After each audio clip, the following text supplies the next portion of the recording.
देखिए इस क्वेश्चन के लिए एनटीओ को बोनस मार्क देना चाहिए स्टूडेंट्स को, क्योंकि ये खुद एनसीईआरटी जो लिखा है वो खुद गलत लिखा है। तो पहले पुराने एनसीईआरटी की बात देखते हैं, फिर नए एनसीईआरटी की, और दोनों में ही गलत है। पहले इन्होंने क्वेश्चन क्या दिया था कि एटम्स आर इलेक्ट्रिकली न्यूट्रल, ये तो सही है स्टेटमेंट 1। दूसरा स्टेटमेंट है कि atoms of each element are stable, ये सेंटेंस पे फोकस कीजिए, ठीक। And emit their characteristic spectrum, ये तो सही है, कैरेक्टरिस्टिक स्पेक्ट्रम निकालेगा, लेकिन इस बात पे फोकस करते हैं atom of each element are stable. अब खुद ये क्या लिखता है पुराने एनसीईआरटी में, ये पुराना वाला ओल्ड एनसीईआरटी है, ये ओल्ड वाले में क्या लिखा है कि atom of each element are stable, साफ साफ लिख दिया।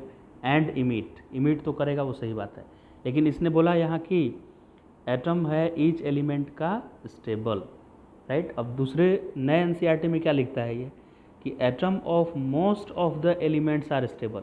ये खुद अपने बात से ये मुकर जा रहा है, यहाँ बोल रहा है कि ईच एलिमेंट स्टेबल है, और यहाँ बोल रहा है कि मोस्ट ऑफ द एलिमेंट, यानी कि सब स्टेबल नहीं है, सबका नहीं है, कुछ ऐसा भी है जो अनस्टेबल है। तो ओल्ड एनसीईआरटी इसके अकॉर्डिंग क्या हो गया कि बोथ स्टेटमेंट करेक्ट हो गया, तो ऑप्शन हो जाएगा statement, both statement 1 and 2 are correct, third option हो जाएगा। जबकि ये न्यू वाला एनसीईआरटी के अकॉर्डिंग ये मोस्ट ऑफ द एलिमेंट यानी सबका स्टेबल नहीं है, तो स्टेटमेंट 2 फॉल्स हो जाएगा, तो statement 1 correct but statement 2 incorrect हो जाएगा, तो फर्स्ट ऑप्शन हो जाएगा। तो आखिर इन दोनों में कौन सा ऑप्शन स्टूडेंट सेलेक्ट करेंगे, प्रॉब्लम हो जाएगा। इसलिए एनटीए को इस बार इसमें बोनस मार्क देना ही पड़ेगा। और ये जो न्यू वाले में लिखा है ये भी सही बात नहीं है, most of the element stable नहीं है। अगर एलिमेंट स्टेबल होता, एलिमेंट का एटम स्टेबल होता, तो वो रिएक्शन ही क्यों करता दूसरे के साथ, जबकि मैक्सिमम जो एटम्स होते हैं वो रिएक्ट करके न्यू सब्सटेंस बनाते हैं, सिर्फ इनर्ट गैस वाले नहीं करते हैं।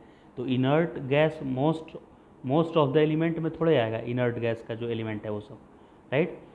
तो inert gas, only inert gases जो होते हैं हीलियम, नियॉन, आर्गन, ये सब के एटम स्टेबल है, बाकी सब तो रिएक्ट करता ही है। तो ये सेकेंड वाला एनसीईआरटी भी, इसको भी मॉडिफाई करना पड़ेगा, दोनों को ही मॉडिफाई करना पड़ेगा, और करेक्ट आंसर जो होगा वो यही होगा फर्स्ट, कि एटम अनस्टेबल ही होता है मैक्सिमम का। और ये ऑप्शन में लिखा ही नहीं है कि मोस्ट ऑफ द है कि कम का है, atom of each element stable लिख दिया है।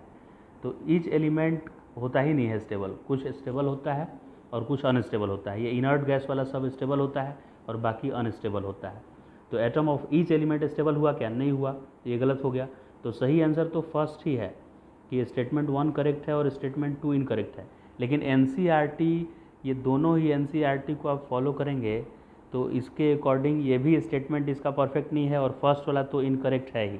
तो खुद एनसीईआरटी ही गलत लिखा है, तो बच्चा इसी को पढ़ के गया है, कैसे सही करेगा। इसलिए इस बार बोनस मार्क मिलना चाहिए।